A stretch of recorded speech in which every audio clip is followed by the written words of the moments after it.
Momentum के बाद हम करेंगे प्रेशर, फिर वर्क एनर्जी पावर।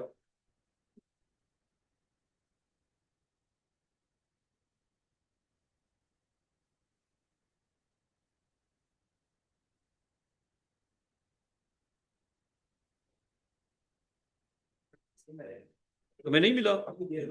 तुम्हारा मैंने ड्राइव पे कर दिया अपलोड, तुमने देखा नहीं है? हाँ, तुम्हारा जेन्युइन केस है, तुम्हारा मेरे पास पड़ा हुआ है, तो मैं आज भेजता हूँ। लेकिन मुझे यकीन है तुम्हारे फुल मार्क्स होंगे। अच्छा, एक छुट्टी है, तुम्हारा मैं दोबारा सेंड कर देता हूँ। फिजिकली भी दे सकता हूँ, लेकिन तुम्हारा वो पीडीएफ बना हुआ है ना, मैं तुम्हें अभी पीडीएफ तो भेज दूँ ना।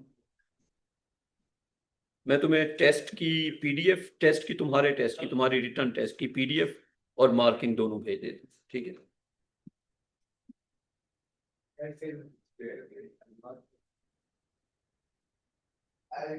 अली भाई, A2 के ग्रुप में मैसेज करें, बिकॉज क्लास फौरन शुरू करनी है, टाइम वेस्ट नहीं कर सकते। आदि जल्दी आ जाओ, तुम लोग जितना, मुस्तफा गप ना लगाया करो। आदि फ्रंट रो में आ जाओ, मुस्तफा सेकंड रो में।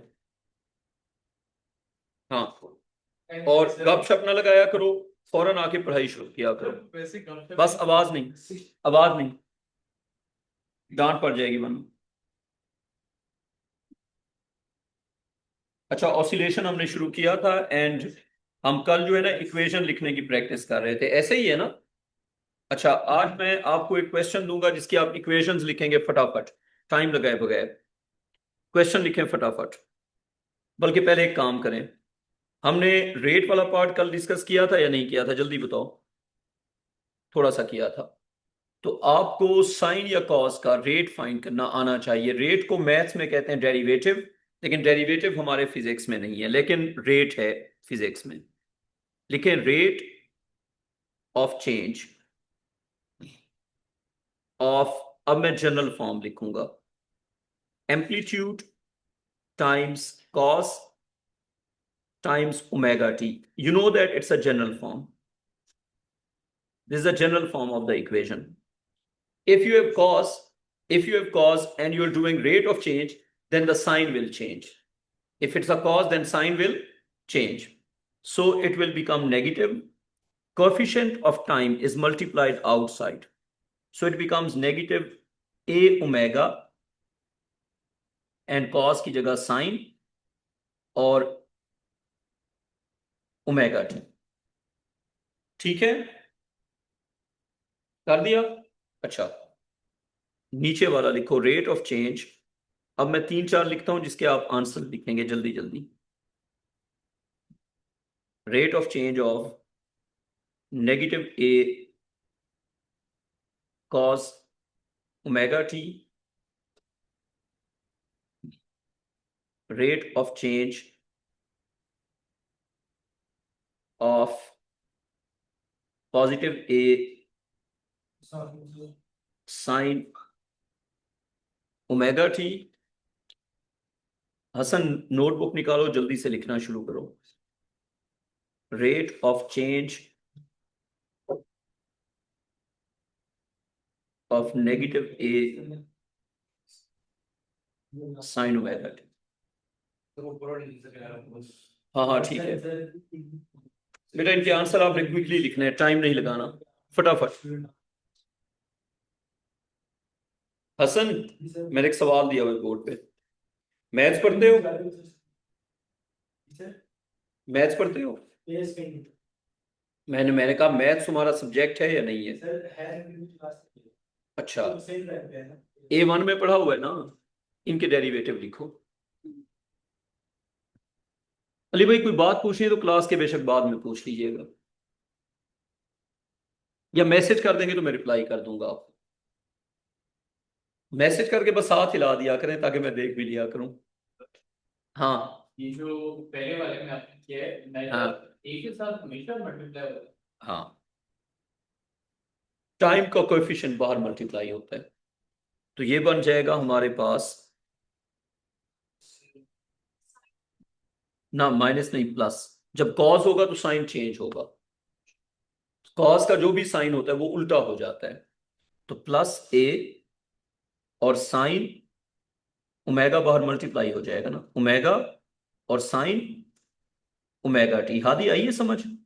अच्छा हादी, अब ये देखो, ये ओमेगा बाहर मल्टीप्लाई हो गया, साइन है तो प्लस का प्लस रहेगा, क्योंकि साइन चेंज नहीं होगा, तो प्लस ए ओमेगा, और साइन का रेट ऑफ चेंज कॉस और ओमेगा टी। अच्छा, अब ये वाला ओमेगा बाहर मल्टीप्लाई हो जाएगा, ठीक है। अब साइन है तो ये नेगेटिव साइन ही रह जाएगा, नेगेटिव ए ओमेगा और कॉस ओमेगा टी। हादी भाई क्लियर यहां तक? हसन? Yes sir. ठीक है, आगे चले जाएं। एक चीज। ठीक है। अच्छा, एक मैं क्वेश्चन दे रहा हूं जो प्योर मैथमेटिकल क्वेश्चन है। क्वेश्चन का लिखो फर्स्ट पार्ट, लिखो कोई चीज x है जो कि है +20, एंड यू नो दैट कि +20 is a constant number. Ali भाई मैं आपको रिप्लाई करता हूं थोड़ी देर में। अच्छा, अगर आपसे पूछा जाए कि rate of change of x क्या होगा, तो ये मुझे उमामा बेटा आप बताएंगी। x एक नंबर है 20, और x हर वक्त 20 है, it's not changing, it is constant, ठीक है।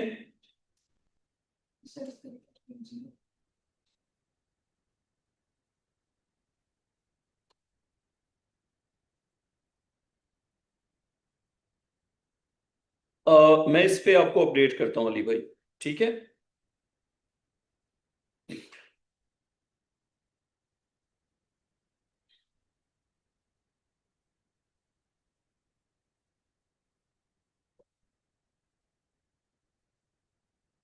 हाँ बच्चों करो आंसर, सिर्फ एक सेकेंड।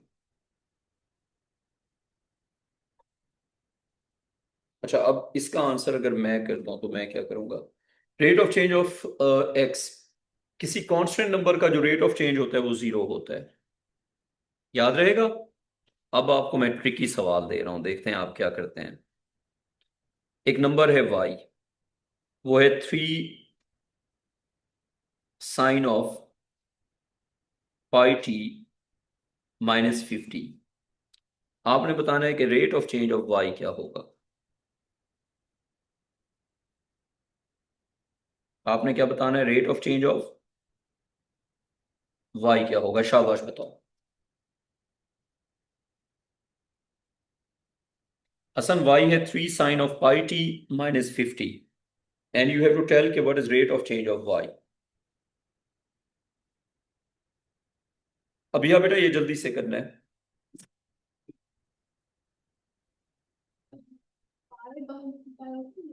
होगा मल्टीप्लाई लाजमी, जो भी टाइम का कोएफिशिएंट है उसने पक्का बाहर मल्टीप्लाई होना है।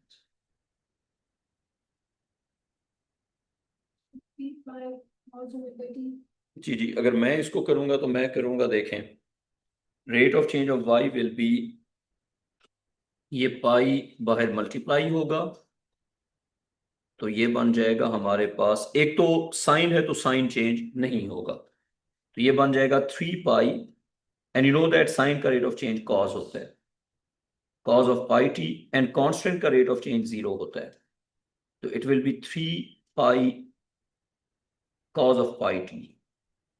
आई होप यू अंडरस्टैंड दिस। अब मैं इस वाले पार्ट का इक्वेशन लिखने का सबसे जो डिफिकल्ट क्वेश्चन पेपर में आ सकता है वो आपको दे देता हूं। ये -0 क्यों था? क्या चीज? -0 कौन सा -0? कौन सा? पाई टी के आगे शॉप में माइनस है 3 पाई cos वो इसलिए कि 50 का रेट ऑफ चेंज जीरो है ना, वो अगर मैं ना भी लिखूं तो इट्स ऑल राइट। बात सुने, अगर मैं 50 का जीरो ना भी लिखूं तो वो समझाने के लिए लिखा है कि 50 कहां गया। अच्छा, अब इस क्वेश्चन का, इस पार्ट का आखिरी क्वेश्चन, फिर हम आगे चले जाएंगे। ये सबसे डिफिकल्ट क्वेश्चन होगा, इसमें आप ये लिखो कि हाइट, थोड़ा तेज लिखना है, height of water level in a swimming pool,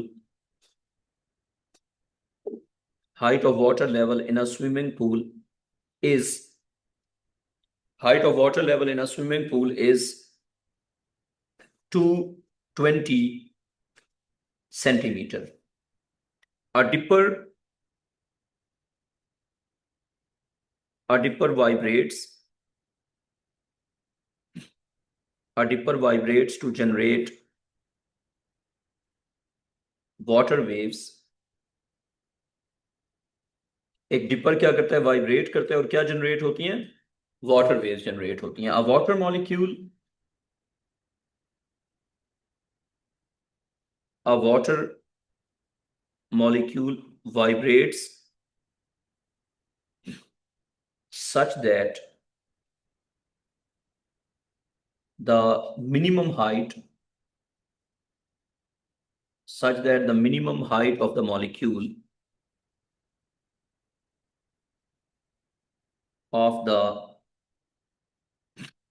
molecule during the vibration was 212 centimeter, and the molecule makes 120 vibrations per minute. Molecule जो है वो, अच्छा ये जो मैं क्वेश्चन आपको लिख के दे रहा हूँ, ये हाईएस्ट लेवल का क्वेश्चन है जो इस टॉपिक पे इक्वेशंस लिखने का आ सकता है. वो एक सिचुएशन देंगे, जनरली वो यही सिचुएशन देते हैं कि पानी का एक स्विमिंग पूल है, पानी वाइब्रेट कर रहा है, इतना ऊपर जाएगा, इतना नीचे जाएगा, इतने बार वाइब्रेट करेगा. फिर आपसे चीजें पूछेंगे. आपसे जो पहली चीज पूछेंगे वो इस तरह से होगी, find distance covered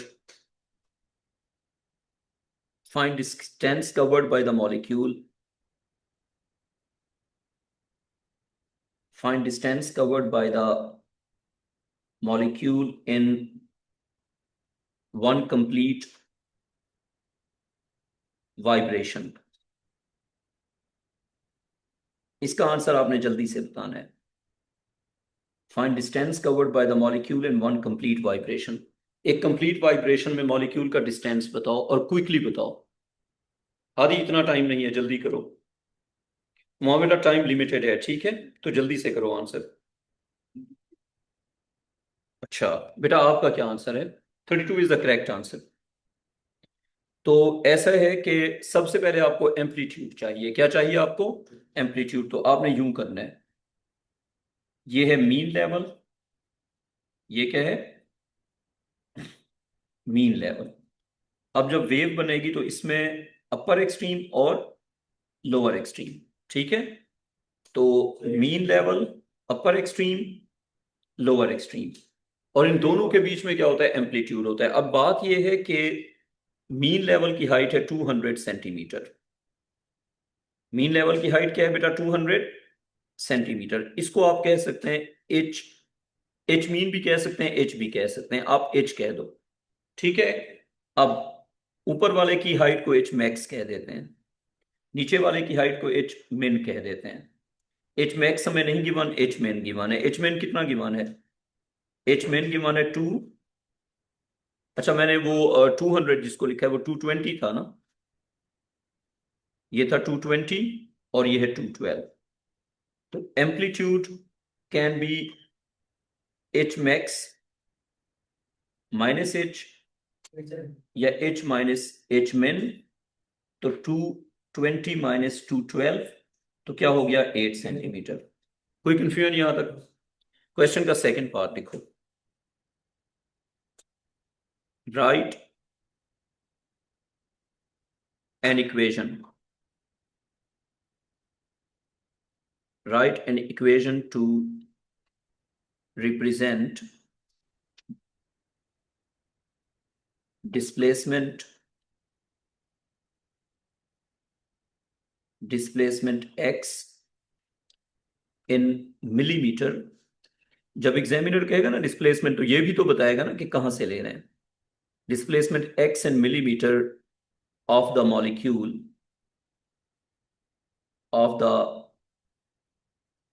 molecule from its mean position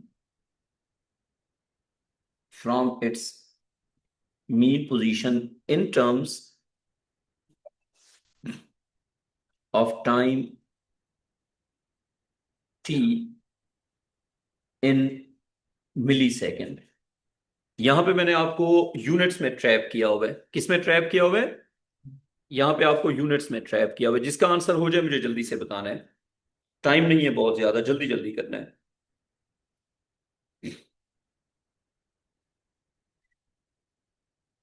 Amreen शायद आप मुझे स्क्रीन ऊपर करने का कह रही हैं, और आपका मैं माइक जरा खोल दूं।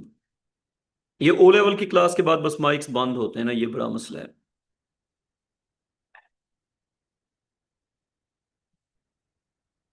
ये बेटा मैंने आप लोगों के माइक्स खोल दिए हैं। अली भाई, ओ लेवल की मेरे ख्याल से अटेंडेंस जो दूसरी क्लास की है ये 40 तक होनी चाहिए। कितना कितना थी? और फर्स्ट क्लास? अच्छा, तो आप जो मुझे अटेंडेंस बताते हैं ये दोनों क्लासेस की कंबाइंड बताते हैं या सिर्फ सेकंड क्लास की बताते हैं? तो वो जो 8 थे और जो ये वाले हैं ये ओवरलैपिंग है। अच्छा, ठीक है। तो टोटल आज की जो आपकी अटेंडेंस है वो 34 है। आपने आखिर में लगाई थी या शुरू में लगाई थी? ठीक,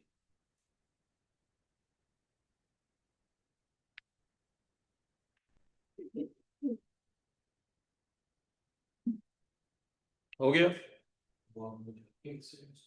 दिमाग नहीं चल रहा? हादी तुम ना मुझे मरवाओगे। तो तुम्हारा क्यों नहीं चल रहा दिमाग? जनरल इक्वेशन लिखो, जनरल इक्वेशन लिखो। लेकिन एक चीज है आमना बेटा, एक चीज मैंने इस पूरे क्वेश्चन में आपको ये नहीं बताया कि where should you take time zero.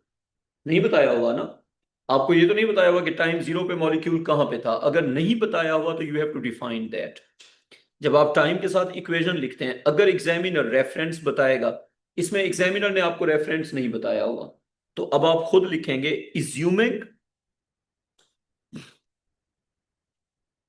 इज्यूमिंग time zero. अब ये आंसर इस सेंटेंस के हिसाब से स्टूडेंट टू स्टूडेंट चेंज होगा। अगर एक बच्चा टाइम जीरो लेगा अपर एक्सट्रीम पे तो उसकी इक्वेशन डिफरेंट होगी। अगर एक बच्चा टाइम जीरो लेगा लोअर एक्सट्रीम पे तो उसकी इक्वेशन डिफरेंट होगी। टाइम जीरो अगर अपर एक्सट्रीम पे लेंगे तो पॉजिटिव कॉस, लोअर एक्सट्रीम पे लेंगे तो नेगेटिव कॉस, मीन पोजीशन पे लेंगे तो या तो पॉजिटिव साइन या फिर नेगेटिव साइन, डिपेंडिंग है। जब एग्जामिनर ने नहीं बताया हुआ तो आप अपनी मर्जी से डिसाइड कर लेंगे, लेकिन सेंटेंस लिखना इज कंपल्सरी। ठीक है, तो आप कहेंगे इज्यूमिंग टाइम जीरो एट, मेरे लिए जो सबसे सिंपल मुझे लग रहा है वो अपर एक्सट्रीम है। कर सकते हैं, लेकिन मीन पोजीशन में एक मसला है। मीन पोजीशन कहेंगे तो ये बताना पड़ेगा कि मीन पोजीशन मूविंग अपवर्ड्स या मीन पोजीशन मूविंग डाउनवर्ड्स। देखो अपर एक्सट्रीम और लोअर एक्सट्रीम पे तो रुक जाता है ना, मीन पोजीशन पे रुका हुआ तो नहीं होता। तो मीन पोजीशन लिखोगे तो बताना पड़ेगा कि अपवर्ड्स या डाउनवर्ड्स। अच्छा, अब assuming time zero at upper extreme, अगर हम टाइम जीरो को इज्यूम कर रहे हैं अपर एक्सट्रीम पे तो उस केस में क्या होगा? पहले हम लिखेंगे general equation. X is equal to, बताओ कॉज या साइन? पॉजिटिव कॉज ना, क्योंकि अपर एक्सट्रीम है। ठीक है, तो X is equal to plus amplitude cos omega T. अब यूनिट्स की बात करते हैं। डिस्प्लेसमेंट का यूनिट क्या कहा हुआ है? मिलीमीटर। तो एम्पलीट्यूड का यूनिट क्या होगा? मिलीमीटर। टाइम का यूनिट क्या कहा हुआ है? तो ओमेगा का यूनिट क्या होगा? हाँ, तो ये आपने सारी चीजें ऑलरेडी डिसाइड कर लेनी है। अगर आपने ये सारी चीजें डिसाइड कर ली तो अब पहले स्टेप में आप मुझे बताएंगे कि एम्पलीट्यूड था कितना? 8 सेंटीमीटर था ना, ऊपर हमने फाइंड किया था ना। तो हमें तो मिलीमीटर में लिखना है, तो मिलीमीटर में कितना हो गया? 80 millimetre. So amplitude is 80 millimetre. तो ओमेगा हम फाइंड कर लेते हैं। फ्रीक्वेंसी कितनी दी हुई है? फ्रीक्वेंसी दी हुई है 120। कितना? 120 वाइब्रेशंस पर मिनट। तो वो तो फाइंड करनी पड़ेगी फिर। 60 सेकेंड में 120 वाइब्रेशंस। आधी दुख की बात है, तुमने कुछ भी नहीं किया। 1 सेकेंड में फ्रीक्वेंसी, तो बेटा फ्रीक्वेंसी 2 हर्ट्ज आ रही है। फ्रीक्वेंसी असल 2 हर्ट्ज आ रही है। ठीक है, अच्छा अब देखो ओमेगा किसके इक्वल आ जाएगा? 2 पाई एफ ना, लेकिन एफ इसमें हर्ट्ज में है। तो 2 pi into 2 4 pi, but 4 pi is not the answer. पता है क्यों? क्योंकि 4 पाई तो रेडियन पर सेकंड में है। 4 पाई किस में? रेडियन पर सेकंड में। हमें किस में चाहिए? मिली सेकंड में। तो अगर मैं सेकंड टू मिली सेकंड जाऊंगा तो 4 पाई रेडियन ओवर 1000 मिली सेकंड। हाँ, तो ये आ जाएगा 0.00 या 000, 004 और पाई और रेडियन पर मिली सेकेंड। आपको ये कन्वर्ट करना आना चाहिए। Now you have all the values, you can substitute. x is equal to क्या आ जाएगा?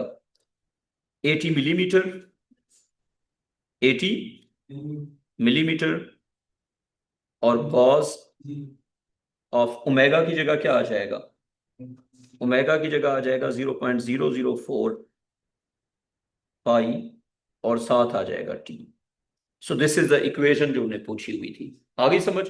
अच्छा, अब मैं थर्ड पार्ट में आपको एक और इक्वेशन दूंगा जो आपने लिखनी है। पहले ये कॉपी कर लो, फिर मैं आपको अगली इक्वेशन बताऊंगा। कर ली कॉपी? नहीं नहीं, जो मैंने बस सवाल दिया आपको करना है। हादी हो गया? अब अगले पार्ट में मैं आपको एक सवाल दूंगा जो आपने अक्लमंदी से करना है। लिखो थर्ड पार्ट। लिखो एट 0 सेकेंड। अब एग्जामिनर आपको खुद बता रहा है। At 0 second, height of water at zero, ये डिफिकल्ट होगा। Height of water h was 212 centimeter. Write an equation for h in centimeter against time t in seconds, which can be used which can be used to find height at any time. अच्छा, अब इसमें दो बातें हैं। एक बात यह है कि मैं आपको समझा दूं इसका आंसर, एक बात यह है कि आप खुद ट्राई करें। पहली बात ज्यादा बेहतर है। पहली बात क्यों ज्यादा बेहतर है? क्योंकि मैं आपको सिस्टमेटिक वे बताऊंगा ना कि इस तरह सोचना है। मैं आपको थोड़ा सा हिंट दे देता हूं, देखें, बात सुने। मैंने आपको डिस्प्लेसमेंट की इक्वेशन लिखना सिखाई हुई है, हाइट की इक्वेशन लिखना नहीं सिखाई हुई। अब मेरी बात केयरफुली सुननी है। ये जरा देखो इधर, ये ड्राइंग बनाओ। इस डॉटेड लाइन को कह दो मीन पोजीशन, और इसकी हाइट को कहेंगे एच मीन। डॉटेड लाइन को क्या कहना है? मीन पोजीशन, और इसकी हाइट को क्या कहेंगे? H mean. इस तरह बना दो, जल्दी से बनाओ। डिस्प्लेसमेंट जो है वो इस एच मीन के ऊपर भी हो सकता है और इस एच मीन के नीचे भी हो सकता है। What do you think? समझ आ रही है मैं क्या बात कह रहा हूं?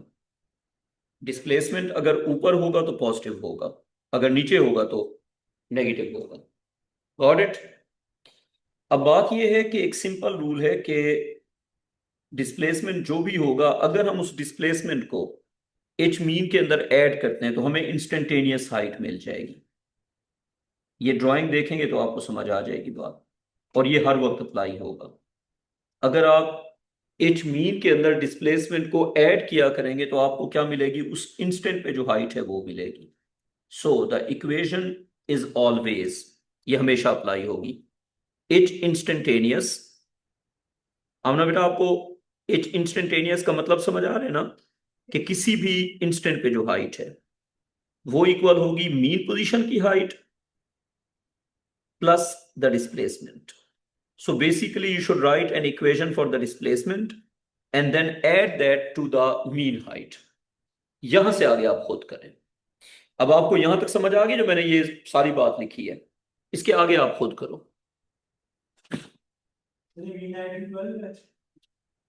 मीन हाइट अली भाई आप कर लें छुट्टी।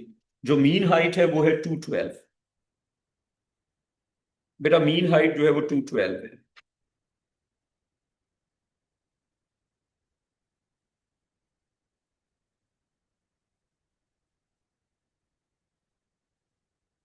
आप हार्डली जब लगा लिया करें तो मुझे मैसेज कर दिया करें, फिर छुट्टी कर लिया करें। हाँ मैं कर देता हूँ, नहीं वो मैं आपको थोड़ी देर में कर देता हूँ, वो आप कल अप्लाई करेंगे ना। जी जी, अल्लाह हाफिज।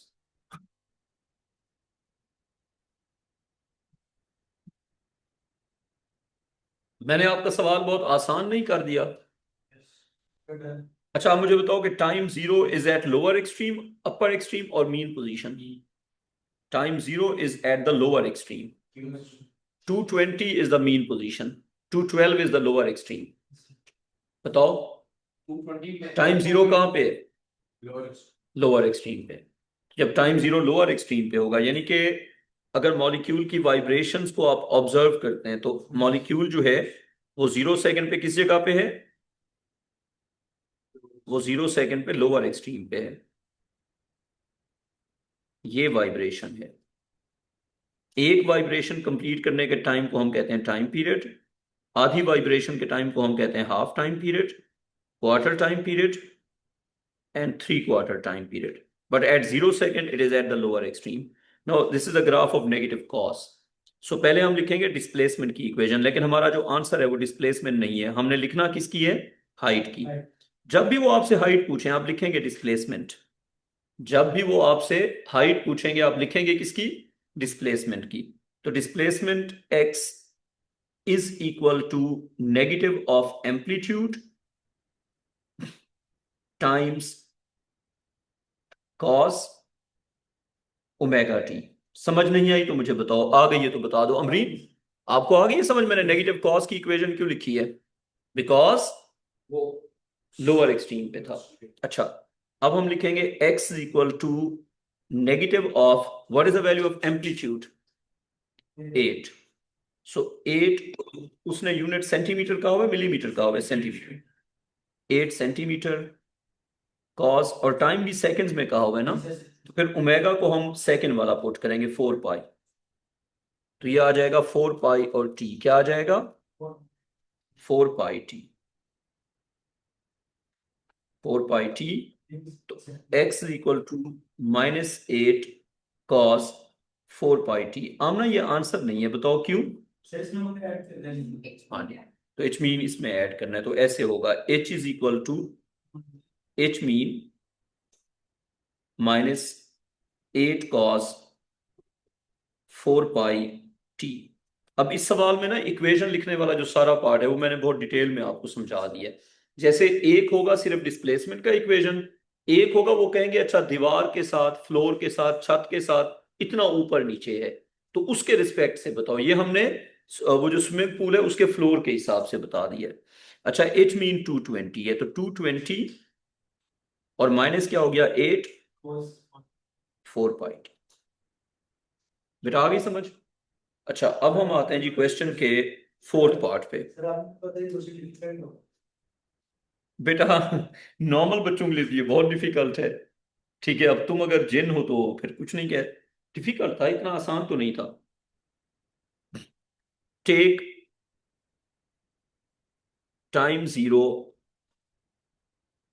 एट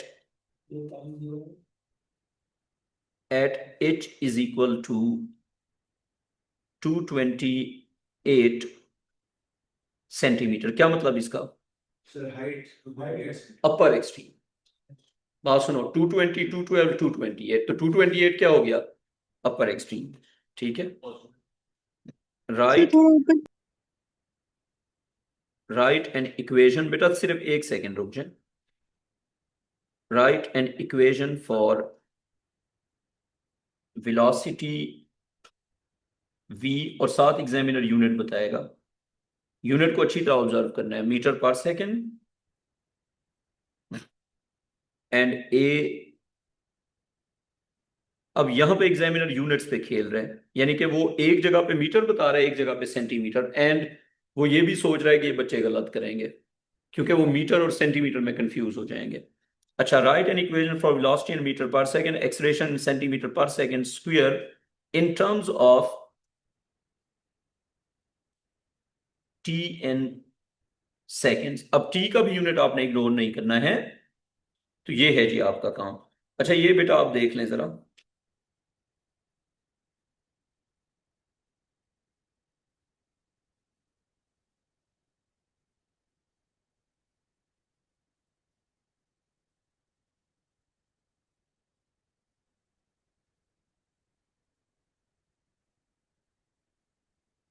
हाँ जी हो गया। अब ये है जी बात, ये जो क्वेश्चन है इसमें आपने क्या बताना है, वेलोसिटी और एक्सलेरेशन, और आपके पास बहुत टाइम नहीं है, जल्दी से करना है। हादी बहुत टाइम नहीं है, जल्दी से करो। हाँ हाँ हाँ हाँ हाँ यही बात है। यानी कि आपने पहले इक्वेशन लिखनी है डिस्प्लेसमेंट की, डिस्प्लेसमेंट का रेट ऑफ चेंज होगा वेलोसिटी, और वेलोसिटी का रेट ऑफ चेंज होगा एक्सलेरेशन, बट क्विक।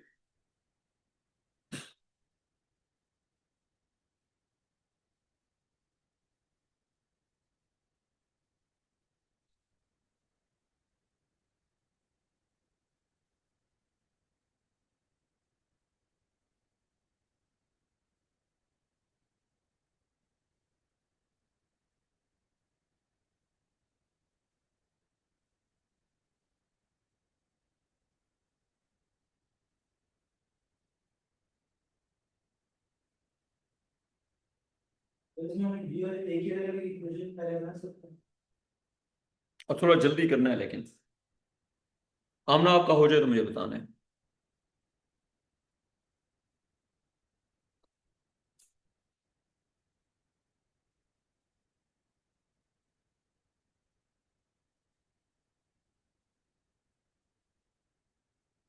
अमरीन अगर हो जाए तो मुझे बताओ, अभिया बेटा, बच्चों अगर हो ठीक जाए तो मुझे आपने बताना है। हिबा बेटा, समरा बेटा, तौफीक अगर हो जाए तो मुझे बताओ बेटा।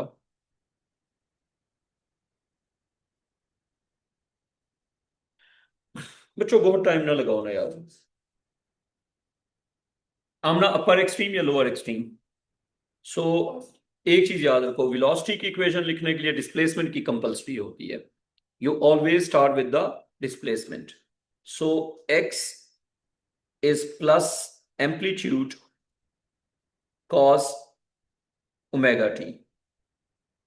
वैल्यू सब्सटीट्यूट नहीं करनी, क्यों नहीं करनी? क्योंकि वैल्यू सब्सटीट्यूट सिर्फ उसमें करनी है जो आपने फाइंड करना है। अच्छा अब हम आ जाते हैं जी इससे वेलोसिटी। वहां बेटा इससे वेलोसिटी लिखना है, बताओ इसका रेट ऑफ चेंज वेलोसिटी है तो क्या आ जाएगा? कॉस का rate of change negative sine, negative A omega outside sine of omega T. अभी हम वैल्यूज बाद में पुट करेंगे, पहले हम कुछ और चीज देख लेते हैं। अगर हम इसी से, बल्कि रुक जाओ, इसको टिक कर लो और इसमें वैल्यूज पुट कर देते हैं। वेलोसिटी का यूनिट बताओ, मीटर पर सेकंड। वेलोसिटी का यूनिट इन दो का यूनिट बताएगा। जो सब्जेक्ट का यूनिट होता है वही कोफिशिएंट का यूनिट होता है। अगर वेलोसिटी पर मीटर पर सेकंड में, तो एम्पलीट्यूड किस में होगा? मीटर में। और ओमेगा किस में होगा? पर सेकंड में। समझ आ गया मैथड? वेलोसिटी में मीटर और सेकंड आ रहा है, तो ए और ओमेगा में भी मीटर और सेकंड आएगा। ये बात याद भी रख लो। टाइम का यूनिट क्या कहा हुआ है, तो ओमेगा का क्या होगा? रेडियन पर सेकंड। इस तरह यूनिट डिसाइड कर लिया करो। अब v इज इक्वल टू, मैं एम्पलीट्यूड की जगह पे लिखूंगा -8/100। आप बता सकते हैं मैंने ओवर 100 क्यों किया है? यहां पे मैं लिखूंगा 4 पाई, और यहां पे मैं लिखूंगा साइन, और यहां पे मैं लिखूंगा 4 पाई t। I hope you understand this. Acceleration की इक्वेशन लिखने के लिए वो जो वेलोसिटी की जनरल इक्वेशन है उसको मैं आगे लेके चलूंगा। आई थिंक ये इक्वेशन आप सॉल्व तो कर लेंगे ना? अच्छा अब वेलोसिटी से मैं लिखूंगा एक्सलेरेशन की equation. Acceleration is, negative sine तो नेगेटिव ही रहेगा, ओमेगा फिर से मल्टीप्लाई हो जाएगा, तो क्या बनेगा? -a omega square cos omega T. वो वैल्यूज बाद में पुट करते हैं। एक्सलेरेशन का यूनिट बताओ, centimetre per second square, time second तो ओमेगा, रेडियन पर सेकंड। तो अगर एक्सलेरेशन सेंटीमीटर पर सेकंड तो ए और ओमेगा। हमेशा कोफिशिएंट का यूनिट सब्जेक्ट से मैच करता है। कोफिशिएंट का यूनिट किससे मैच करता है? सब्जेक्ट से। तो अगर एक्सलेरेशन सेंटीमीटर में होगा तो एम्पलीट्यूड सेंटीमीटर में होगा। अगर ओमेगा, अगर टाइम सेकंड में होगा तो ओमेगा रेडियन पर सेकंड में होगा। अब हम वैल्यूज पुट करते हैं। A is equal to -8 centimetre multiplied by omega की जगह आ जाएगा 4 पाई का स्क्वायर और साथ आ जाएगा cos 4 पाई टी। इसका जो नेक्स्ट पार्ट है वो आप अभी नहीं करेंगे, एज अ होमवर्क करके मुझे पिक्चर भेजेंगे। 5th पार्ट आपने एज अ होमवर्क करना है, फिर आगे चले जाएंगे बेटा, इसलिए कि ओमेगा तो ऑलरेडी था ना v में, फिर एक और ओमेगा जब मल्टीप्लाई होगा तो क्या हो जाएगा, ओमेगा इंटू ओमेगा। बच्चों देखो, v की इक्वेशन से जब a की बनाएंगे तो एक ओमेगा ऑलरेडी था ना, तो एक और ओमेगा जब रेट करते हैं तो फिर से आ जाता है ना। इसका करेंगे रेट ऑफ चेंज तो क्या मिलेगा, एक्सलेरेशन। और जब भी हम करते हैं रेट ऑफ चेंज, हादी जब भी हम करते हैं रेट ऑफ चेंज, ये जो कोफिशिएंट है ये बाहर आ जाता है, तो क्या बन गया, v is equal to -a omega square cos omega T. कोई कंफ्यूजन? ठीक है, अब हम आ जाते हैं जी क्वेश्चन के 5th पार्ट पे, जो बिल्कुल आप लोग मुझे करके देंगे। लिखें कि at one instant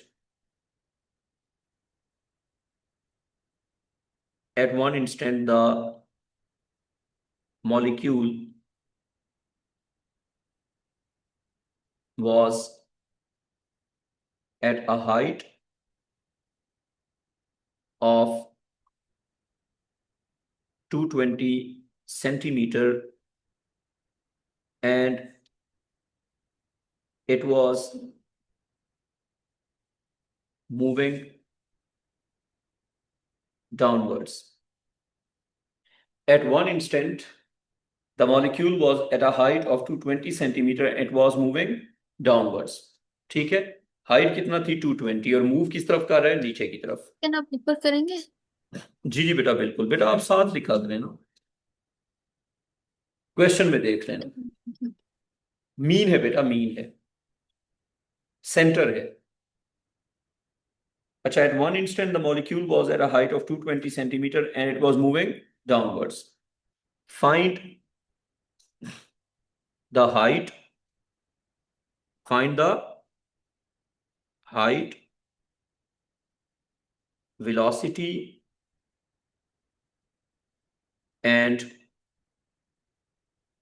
acceleration after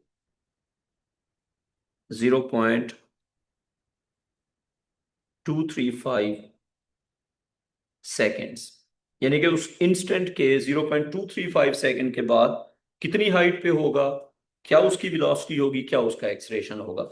और वेलोसिटी में यूं बताओगे इतने मीटर पर सेकंड अपवर्ड्स या डाउनवर्ड्स, एक्सेलरेशन में बताओगे इतने metre per second square upwards या डाउनवर्ड्स।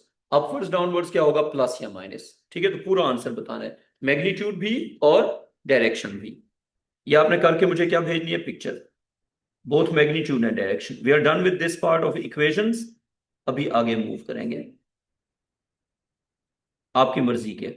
आप मुझे खुद बताएं, अगर एग्जामिनर को यूनिट ना बताए फिर आप क्या करेंगे, फिर योर ओन चॉइस। अगर किसी क्वेश्चन में यूनिट मेंशन किए हुए तो आप रिस्ट्रिक्ट हो जाते हैं, नहीं किए हुए तो यूनिट आपकी मर्जी के होते हैं। क्योंकि जहां पे 1 मीटर ठीक होगा वहां पे 100 सेंटीमीटर भी ठीक होगा, और वहीं पे 1000 मिलीमीटर भी ठीक होगा। लेकिन अगर एग्जामिनर कहेगा ओनली इन मीटर्स, फिर सिर्फ 1 मीटर ही ठीक होगा। हो गई बात यहां तक? अब आगे चलते हैं। अब एक क्वेश्चन लिखें जल्दी से, एक मैं टेबल दे रहा हूं जो आपने फिल करनी है। यहां पे लिखें पहला question, what is meant by time 0 second। मैं आपको दो ऑप्शन देता हूं। Time 0 second is the start of motion or the start of observation? Yes, yes. 0 second is not the start of motion. If 0 second was the start of motion, then u will always have been 0. अगर 0 second start of motion होता फिर u जो है वो होता ही 0, फिर u वाली term exist ही ना करती। समझ आ रही है मैं क्या कह रहा हूं? 0 second स्टार्ट ऑफ मोशन नहीं होता, 0 second होता है जहां पे हम स्टॉप वॉच को ऑन करते हैं। ऑब्जर्वेशन ह्यूमन का नहीं, ऑब्जर्वेशन टाइमर का। सो 0 second is actually that time from which you start the timing, you make the timer on. तो 0 सेकंड आपका होता है स्टार्ट ऑफ ऑब्जर्वेशन, और स्टार्ट ऑफ ऑब्जर्वेशन का मतलब देखना नहीं होता, स्टार्ट ऑफ ऑब्जर्वेशन का मतलब होता है टाइमिंग स्टार्ट करना, टाइमर ऑन करना। समझ आ गई बात? तो 0 सेकंड अगर आप समझते हैं कि it's start of oscillation, it's not. 0 second is not start of oscillation, although it can be, हो सकता है 0 सेकंड स्टार्ट ऑफ ऑसिलेशन हो सकता है, लेकिन ये नहीं कि हर वक्त होगा। बात समझ आ गई मैं क्या कह रहा हूं? 0 सेकंड होता क्या है फिर? 0 second is the instant at which the timer or stopwatch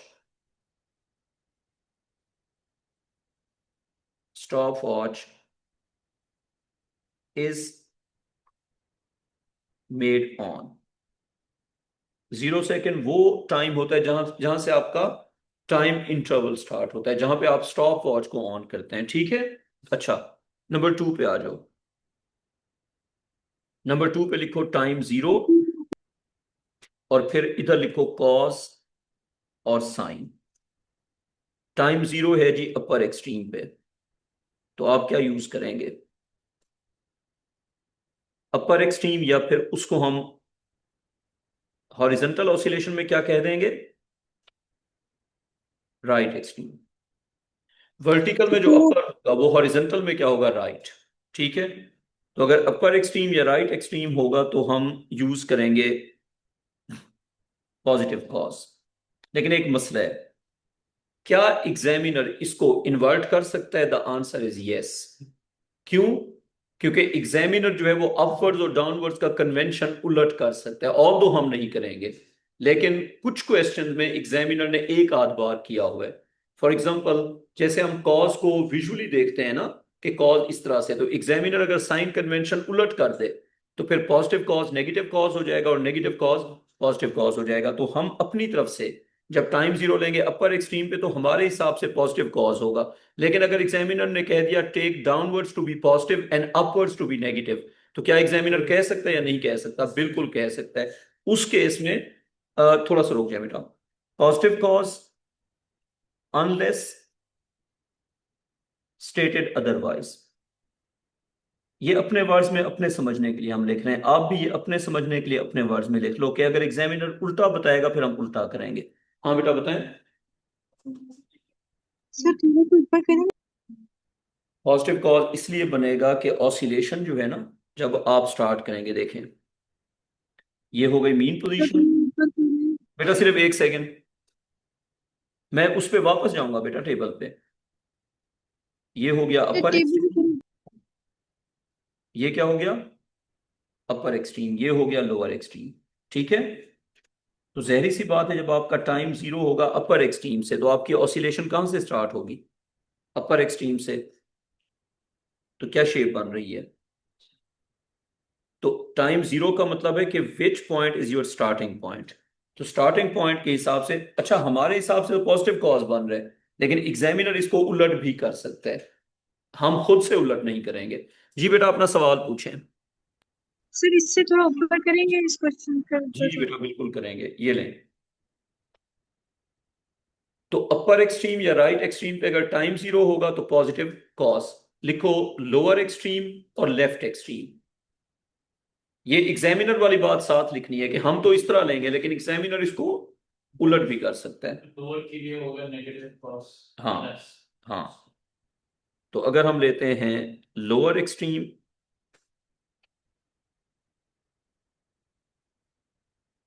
और लेफ्ट एक्सट्रीम, इस पे हमने क्या लिया? टाइम 0।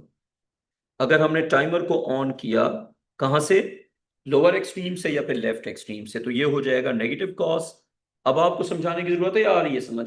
नीचे से ना, negative cos unless stated otherwise. और ये कौन स्टेट करेगा अदरवाइज? एग्जामिनर।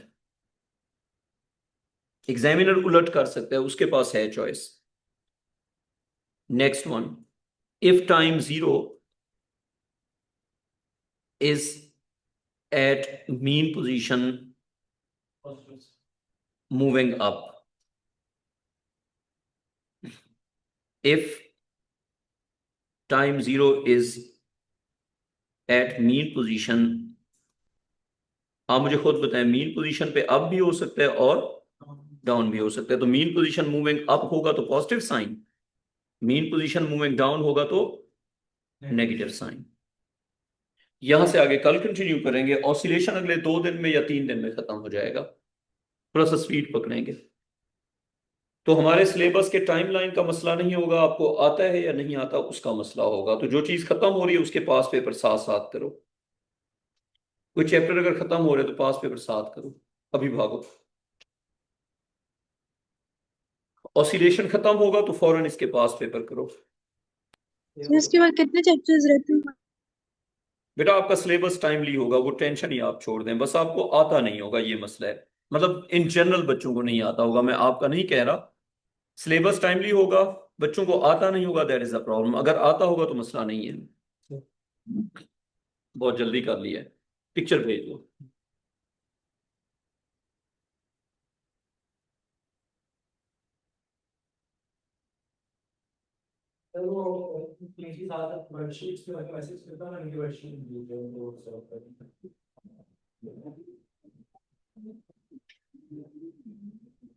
अच्छा मैं आज से ना उमा बेटा, मैं आज से ना जो चैप्टर जैसे ऑसिलेशन पढ़ा रहा हूँ, तो इसकी जो आगे के सारे लेक्चर्स हैं उसके नोट्स और वीडियोस भेज दूंगा। So if you are free तो आप आगे का देखो। जैसे मैं आज जो काम करा रहा हूँ, इसके आगे अगर 5 क्लासें और हैं तो उसके वीडियो मेरे पास पहले से पड़े हुए हैं, तो मैं अगली 5 क्लासों के भेज दूंगा। अस्सलाम वालेकुम जी, सॉरी मैं क्लास में था, मैं आपकी